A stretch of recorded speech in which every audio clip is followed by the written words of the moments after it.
Hello and welcome back to the channel. Today we are going to do an end of year book tag. I have seen a couple other booktubers do this and I thought it would be a really great way to wrap up the year. I did a similar and more condensed version of this in one of my earlier videos and I called it like my bookstagram / bookstube wrapped. And there's a few different prompts that I answered in that. So if you want to check that out, I'll put a link so that you guys can go check that out in the description, but also it should pop up somewhere up here. But let's get into it. So the first category is my 2023 5-star reads. As y'all know, if you've been watching the channel for a while, I keep all of them on the shelf behind me, right over here. And those are going to be The 7-Year Slip by Ashley Poston, Divine Rivals by Rebecca Ross, Still Alice by Lisa Geneva. I have two that are, I don't keep them in the front over here, but they were some of my favorites of 2023, and those are the Dance of Thieves duology, so Dance of Thieves and Vow of Thieves, and then the Cruel Prince trilogy, but specifically the first book in the trilogy was a 5-star read for me. I have talked at length about all of these books, but what I thought was interesting is that 3 of the 5 that I have here are fantasy. And so I think what I realized this year more than anything is that romantasy has really been my genre of choice, so romance and romantasy. I did think it was interesting that Still Alice made it in because that's a general fiction, literary fiction book, and I don't read a lot of those, so it was interesting to see that one of those made the top 5. And also funny that I only have 5-star reads for the year, but these were all my favorites. Next is my underdog read of the year, and that is Heartless by Marissa Meyer. I don't know what I expected. I had seen some people across BookTube say that they really liked Heartless, but I didn't really know what I was getting into. So it is a fantasy retelling almost, but it is the origin story of the Queen of Hearts. And so I didn't know what to expect. I'd never read a fantasy retelling or anything of the sort. And Marissa Meyer's writing is just so fantastic, honestly, for lack of a better word, because I can't think of anything more descriptive. It truly was fantastic. I was captivated the entire time. I think especially because it was an Alice in Wonderland based retelling. Her writing was very whimsical, the world building. I really appreciated everything that she did with it, and I really was intrigued to the point where I looked up if there was like a second book in the series that kind of went further into, instead of being a like prequel, into actually like some form of retelling just from the point of view of the Queen of Hearts. Unfortunately, there's not. But yeah, definitely put Marissa Meyer on my radar, so I'm hoping to read more of her work, but I really liked Heartless by Marissa Meyer. My most overhyped books of the year were Every Summer After. This is by Carly Fortune. I read this over the summer. Y'all told me that it was going to be the summer romance book. I also read it shortly after reading Love in Other Words by Christina Lauren, and I don't know, something about it just fell really flat for me. Like, I appreciated the whole, like, we were friends before and now we're not, and what's going on, and we've been pulled together by these circumstances. But I don't know, I don't really remember a lot about it, and I think that kind of is telling that it just didn't really stick with me. Nothing really stood out about it. So Every Summer After, and then also Love on the Brain. Love on the Brain by Ali Hazelwood, I DNF'd. I tried to read it in December because I found it at the library, and everyone talks so highly about Ali Hazelwood, and I had seen that Love on the Brain was very similar to Love Theoretically, and a lot of people really liked that book, and so I picked it up, and I could not get behind it. I just felt like the main character, B, was so, like, full of herself. I don't know if the right word is self-righteous. Yeah, I don't know if that's the right word. I'll insert the definition of self-righteous or whatever the case is. But she was just so full of herself and so self-absorbed and like lacked compassion. And I got 50 pages in and I was like, I can't do this anymore. So, Love on the Brain. My most disappointing read, and I've said this before and I'll say it again, was Daisy Jones and the Six. Everyone hyped it up a lot, and I almost considered adding this to my most overhyped reads, but I think the concept of the book was so new to me and so interesting. And I listened to it on audio, and it was the only audiobook I've heard of that when they have such a large cast of characters, they casted individual voice actors for each character for the audiobook. And it also has a show. So there was a lot of hype around it, but it was also such an intriguing concept and something that I really thought would like not resonate with me, but like really grab my attention, and I really just thought that I was gonna love it. And I did not really like it. Like I said, I listened to it on audio, so I thought that was gonna kind of boost the appeal of it, but I didn't really like the characters. The storyline didn't really do much for me. Like, I don't know, overall I was just really disappointed. So, and granted, Taylor Jenkins Reid, I've read one of her other books and I didn't really like it either. So I knew there was like a hint of hesitation when I picked up Daisy Jones and the Six, but so many people had said that it was so good, and I thought, well, if they made it into an audiobook and put so much money behind it, and they made it into a show and made such a big deal about it, they literally recorded music for the song, so they have their own album on Spotify. You know what I mean? Like, with so much hype and literally just like money behind it, I was like, well, it has to be that good if people are investing money and time into making so many different iterations of this one book. And it fell flat for me. So that was my most disappointed read of the year. My favorite book couples are Jude and Cardan from The Cruel Prince. They are the blueprint for enemies to lovers. I love them. Throughout the first book of the trilogy, they remain enemies. They remain enemies the whole time. And the tension and just oh my gosh, I just eat them up. I love them. Then there's Kazi and Jace from the Dance of Thieves duology. Again, amazing. They are, what I liked about their coupling that I didn't really see in Cruel Prince. So what distinguished it from the Cruel Prince coupling, because Kazi and Jace are also enemies to lovers, I think that Mary E. Pearson is the author. I have Vow of Thieves right here next to me. Mary E. Pearson did a really good job of establishing the motivations for both Kazi and Jace, so I sympathized with both of them, and I understood, even though they had conflicting points of views and I wanted them to like just be in love and happy forever, I understood the hesitation and the reasons as to why they had to be like warring forces, essentially. And so I think that really contributed to their arc, their romance arc, but also their character arc. So I love them. Iris and Roman from Divine Rivals, something about the letter writing just gets me every time. And a man who is able to express his emotions and actually put words to paper and say just gorgeous, beautiful, amazing things, I love it. I have much more to say about Roman. However, it's all about like the last 2/3 of the book. Not even the last third of the book, so I won't say it because it's a spoiler, but I love Iris and Roman.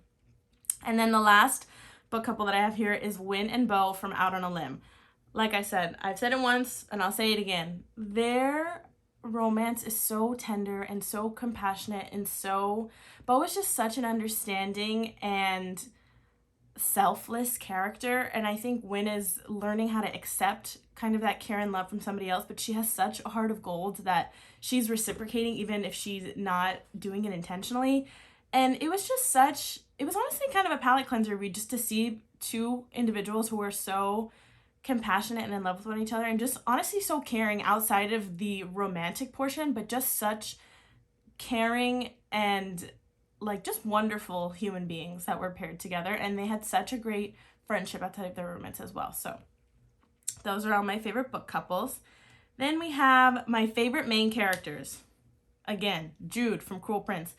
Her character arc is just so fantastic to see this thing that she's desired. She's so disciplined. She's so motivated. She has such a sense of pride and duty surrounding what she wants for her life and the lengths that she'll go to accomplish those things. And I just really admired her as a character, honestly. And so I love Jude. Then we have Hazel from Funny Feelings. And this is interesting because she's actually a secondary character. She is the MMC's daughter, and she is deaf, so she communicates primarily through ASL. And I thought that it was just a really interesting way to see a character communicate other than kind of like verbal communication. And I think that Tara Dewitt did a really good job of fleshing out this character who we don't really see her that often, but she is such a motivator in Myers' life, but also in, oh my gosh, what is the girl's name? I can't remember her name off the top of my head. But the FMC's character, Hazel's such a motivator in both of their lives. And so I thought it was really interesting that not only the way Tara was able to have her communicate with them in a different way, but also I think it's just a completely different life experience than what a hearing person would go through. And so I just thought it was really an interesting perspective, but also a really well fleshed out kid character. And then finally we have Kazi from Dance of Thieves. Kazi is strong. Kazi is skilled. Like I said before, her and Jace have such strong and righteous motivations going into their conflict. And I think that she did a really good job of kind of battling the trauma, not only that she had experienced previous to meeting Jace, and how that kind of bleeds into her work and into the situations that she's put into, but also maintaining a level head and maintaining a logical mindset. And I think especially in fantasy, it's really easy to allow characters to kind of just devolve into their specific struggle and have that kind of be like the crux that they deal with throughout the book. But I think that Kazi was able to almost compartmentalize her problems, and it allowed the plot to continue to move forward even as she struggled through these things, with other issues becoming almost more paramount to her own.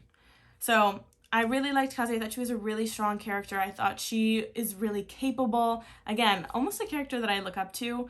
And so yes, I loved Kazi. A book that surprised me was The Paris Apartment by Lucy Foley. I read The Guest List by Lucy Foley and I did not like it. And so my aunt had The Paris Apartment and she let me borrow it, and I didn't know what to expect, but I was going to give it a second go because I saw that the book was multiple point of view. I saw that the plot line seemed interesting to me, so I gave it a go, and I really, really loved it. It's actually, when people ask me for book recommendations and they've never read mystery thriller before, I always recommend them now The Paris Apartment, because I think that this book does such a good job of having not only multiple point of views, but multiple twists that all build to a larger thing in the end. That's the kind of mystery that I like, where you kind of get little hints almost that lead up to the main reveal. But I just thought the web of characters that she created was so complex and so interesting, and so I really loved The Paris Apartment. My favorite new authors, Marissa Meyer. Clearly, I just went on a whole rant about why I love Marissa Meyer and her writing style, but also Ashley Poston. She is the author of The 7-Year Slip. If you've watched any of my other videos, you know that I'm obsessed with The 7-Year Slip. It is a time travel fiction romance.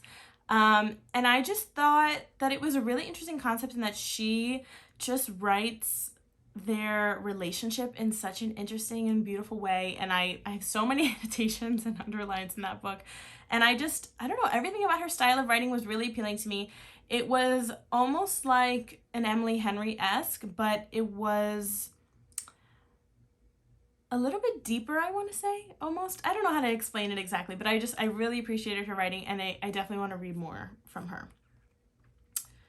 My happiest read of the year was Beach Read by Emily Henry. Now, that book isn't necessarily happy because it does deal with themes of grief and like betrayal almost. But I do remember having a really amazing time while reading it. I was like, what is it? What's that that phrase? It's like giggling, kicking my feet, whatever the heck. Like, I don't remember. But I was doing all of those things. I was giggling at the page.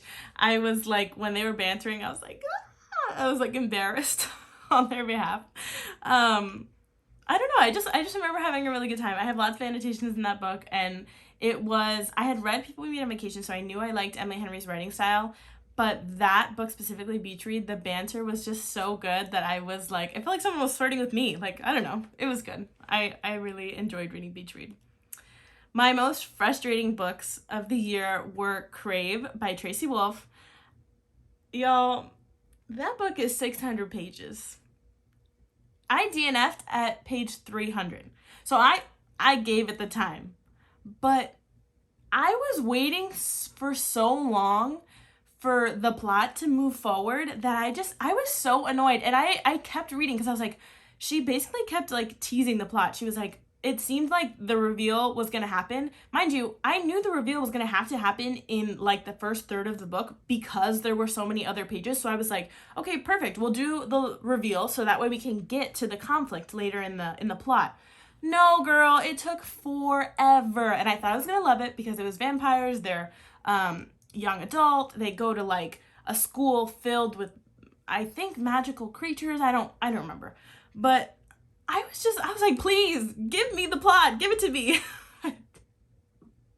It never came.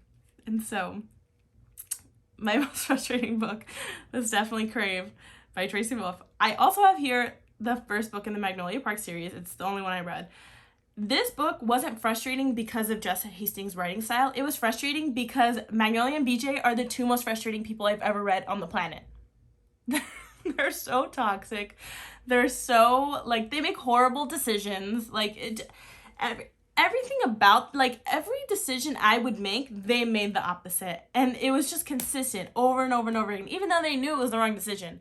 And for that reason, they were the most frustrating characters I've ever read. However, it makes me want to see what happens next.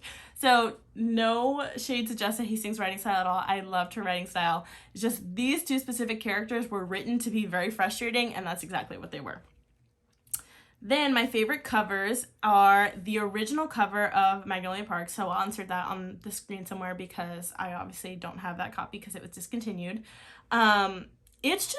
It's absolutely gorgeous, and I'm so sad that I wasn't able to get it. I was looking on Jessa Hastings' website to see if I can get like the Canadian edition or the UK edition or whatever, and it's like $50 and I can't pay that much money. Then we have, grab it from the shelf, The 7-Year Slip by Ashley Poston. I think I love the shadowing on this cover and just the font style, and oh my gosh, all the little lemons. When you guys read this book, the lemons, it's so cute. So I love this cover. And then what else do I have? Oh, Divine Rivals. Divine Rivals, I prefer, I believe it's the UK edition where Iris is on the top or the bottom. I don't recall. It doesn't matter. One of them is on the top, one of them is on the bottom, and they're passing the letter between them that way. And it's just such a beautiful cover. And I wish I owned it. I almost considered buying the book in a different language that I don't read so that I could have that edition of the book. I also loved This Time Tomorrow by Emma Straub. I don't know, it's just a beautiful cover to me. I think I liked all the different colors and how there was like a line going throughout the entire cover, and that is also time travel fiction, so I think it's almost indicative and suggestive of this line that goes throughout her life to time travel. And then I also loved the Dance of Thieves. I have Vow of Thieves next to me. I'm not going to grab Dance of Thieves from my shelf. But that duology, their covers are so beautiful. This is exactly what I would imagine like a fantasy crest to look like. It's so, there's like paisley, it's so decorative. It has the, I don't know what you call these things. They look almost like lions, but they have beaks and, oh, maybe they're not lions. Maybe they're eagles. I don't know why I said lions. Whatever, but basically this is what I would imagine like a medieval crest to look like. And when I think of fantasy, that is what I think of. Also, the Vow of Thieves and Dance of Thieves have maps on the inside covers, and those are just beautiful as well. This is everything that I think of when I think of traditional fantasy. That's what these covers are. Books I haven't stopped thinking about.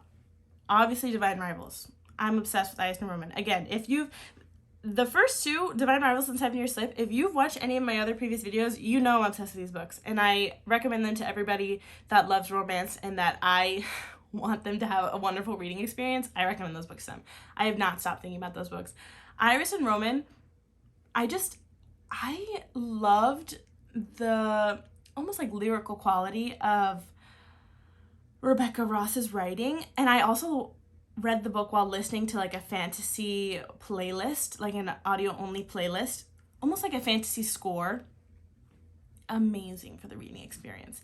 7-Year Slip, I adore them. I love them. I'm not going to try and pronounce the main character's name, because the MMC's name, because I don't want to mess it up and I don't know how, but they're They are in love across time. Across time. I love them. Heartless by Marissa Meyer, like I said before, it was so whimsical. I wanted more of it, and I can't have any more because it doesn't exist. And I wish that it did because I'm obsessed. And then The Paris Apartment, like I said before, I recommend it to everybody that I know who wants to read a mystery. I recommend it to them first, so it's always top of mind. My longest and shortest books. The longest book I read this year was Things We Never Got Over by Lucy Score, and the shortest book I read was a novella by Stephen King, and it's called Rita Hayworth and Shawshank Redemption. Neither of these were especially noteworthy. Things We Never Got Over is a romance. I like Things We Never Got Over, and I like the Knock 'Em Out universe, and I was intrigued enough by the first book to want to read about the other characters. They're a standalone interconnected trilogy. So I actually am currently reading the second book. I like Lucy Score's writing well enough, but it was nothing like exceptional to me. And then Rita Hayworth and Shawshank Redemption, I know is a movie, which is why I read the novella. And I read it in October as part of like a spooky reads. My highest and lowest rated books on Goodreads were, so these are not, okay, no. My own title confused me for a second. So the books that are rated highest and rated lowest on Goodreads, so like the general consensus on these books. My highest rated book was Out on a Limb. It's rated 4.41 on Goodreads, and I rated it a 4.5, so very similar. And then the lowest rated was The Atlas 6, which got a 3.63 on Goodreads, and I rated it a 3. So I wanted to see which, basically like if people loved a book that I didn't really like, or if they hated a book that I really loved, that was what this is about. My favorite quotes, People We Meet on Vacation. I'm not going to go through the People We Meet on Vacation quotes. If you guys want to see which quotes I liked from that book, go watch my other video because I put all the screenshots and talk about it in depth. But I also loved the quotes in Vow of Thieves. Let's see, I'll read you one. Oh, this book has basically the blueprint description for every enemies to lovers ever. It says, I had shouted them to an enemy because my survival had been completely entwined with hers by a chain. Now I couldn't survive without her for a different reason. That is literally enemies to lovers in a quote. There's also another portion. Oh no, did my tab fall out? No, here it is. Okay. This is the second book in the duology. It's Enemies to Lovers Romance, so obviously, as you guys can assume, they fall in love. So this quote is about Jace asking Kazi if she's sorry that they, like, got into trouble together. And Kazi's point of view says, I felt myself falling deeper into the world that was Jace Ballinger. Never, not through 1,000 tomorrows could I ever be sorry. Trouble with you makes me glad for it. I love you with every breath I will ever breathe. I love you, Jace. That's so sweet. There's also a quote in the Noelle letters. Okay. In the Noelle letters, the quote says, if you choose to read this is in the prologue. It says, if you choose to read my story, I ask just one mercy. I'm not proud of who I was back then. Please don't judge me too harshly or too quickly. I've already done that for you. And my sins carry their own punishment. That's an insane line. My sins carry their own punishment. I also loved The Flawless Dedication by Elsie Silver. Let's see, I have it here. And it says, honestly, I wrote this book for myself. For the girl who never quite knew what she wanted to do with her life, and for the woman who figured it out. And I just thought that was so sweet. I loved that. Books that I want to reread are the Cruel Prince series, a given, I'm obsessed. 7 Year Slip, again. A given. Heartless, a given. I just talked about how much I loved it. I would reread Heartless and the 7 Year Slip. I wanted to reread them immediately after I finished, but because I just read them, I'm obviously not going to read them again. I want to give it some time to settle, but also I'm trying to reach my Goodreads goal. So I can't reread them right now. So I'll reread them probably in the new year. And then The Martian. It's been a really long time since I've read The Martian, and I really love Andy Weir's writing style, so I'd like to reread The Martian again. My 2023 reading goal reflection. My current goal is 50 books, and I am at 42 books right now, so I have about 3 weeks to get the last 8 books, and I'm really hoping that I'm able to pull it off. But if not, I'm still really proud of myself. I had a pretty significant reading slump earlier this year, and I also only read in January. I wasn't really like taking my reading seriously, so I wasn't reading as much as I normally do. And so I think that in the future, now that I have a better conception of what my reading rate is, I'll be able to meet this goal. If I don't meet it this year, definitely meet it next year. And that leads into the next slide, which is my 2024 goal and priorities. I'm gonna keep the 50 books goal. I'd like to exceed it next year, ideally. But I do think that 50 books is really realistic for me and for my reading rate. I read 4 to 5 books a month typically, and that's not considering when I have reading slumps or when I just get really busy with work or my personal life and I'm not able to. I think that the current goal that I have now of 50 books really allows me to not only prioritize reading, because I do think it's a really great way for me to like get off my phone and just indulge myself in these new worlds that I really love. And obviously it allows me to make content about books, which I love. But it also helps me prioritize, like, it's not going to be detrimental to me having a social life and being present when I am in social situations, and not just like, obviously every book lover has those situations where it's like, oh, I'd literally rather be home reading my book than sitting here doing this. But I think that I've tried to make a bigger priority of spending time with the people I love and like really being present in that time. So I think 50 books is a realistic goal to maintain for 2024. My priorities for this upcoming reading year are to read more classics. I specifically want to get through Persuasion finally. I would like to reread Pride and Prejudice, and I would like to read Wuthering Heights. Those are my top 3 right now. I have a few Penguins classics on my shelf. I believe I also have like Gulliver's Travels, House of Mirth, and another that I don't recall. But I would like to read more classics this upcoming year. I want to be more intentional about borrowing from the library. I go to the library whenever I remember, but the library is such an amazing source, and I can also download Libby and get books through Libby. I have not set up my Libby subscription for some reason. My Libby account, and so I really want to prioritize that because I can just read more books. And what a lot of people don't know is that you can also request books from your library. So if they have it within their interlibrary system, they'll have it sent to the library that is your local branch. But sometimes they'll even buy new releases or have new releases, like request new releases be sent to them from publishing houses and authors, so that you'll participate in the library and actually engage and bring the library, not business, but you know what I mean? Like you'll actually patronize the library. So I just want to read more sci-fi. Right now I only have read Andy Weir and Douglas Adams, those 2 authors. So I'd like to step into other sci-fi authors and see what's in store there. I'd like to read more of my Bible. I spent a lot of time reading other books this year, and I really haven't prioritized my Bible, and I would like to, because it's going to help me grow in my faith, and I will find myself finding time to read, but then claiming that I don't have enough time to read my Bible. So definitely one of my priorities for this year. I'd like to read more general fiction. I'd also, specifically in general fiction, I'd like to read more technology-focused general fiction and read more commentaries on the digitization of our world. And especially now, I'm sure a lot of authors are going to be writing about like AI and the role that that's taken, and maybe these dystopian kind of versions of what an augmented or artificial reality would look like.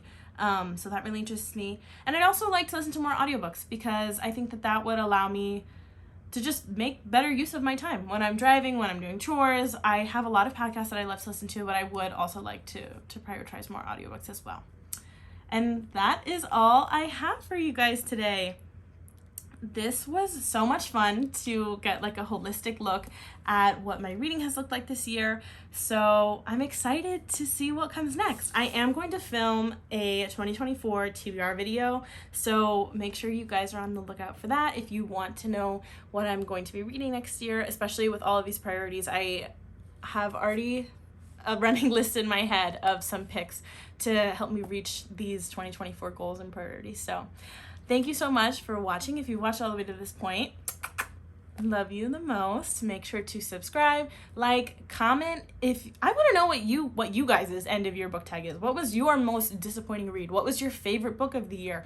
Did you read any of these books and hate them or love them or have similar different opinions? I want this to become more of a conversational community, so drop a comment down below.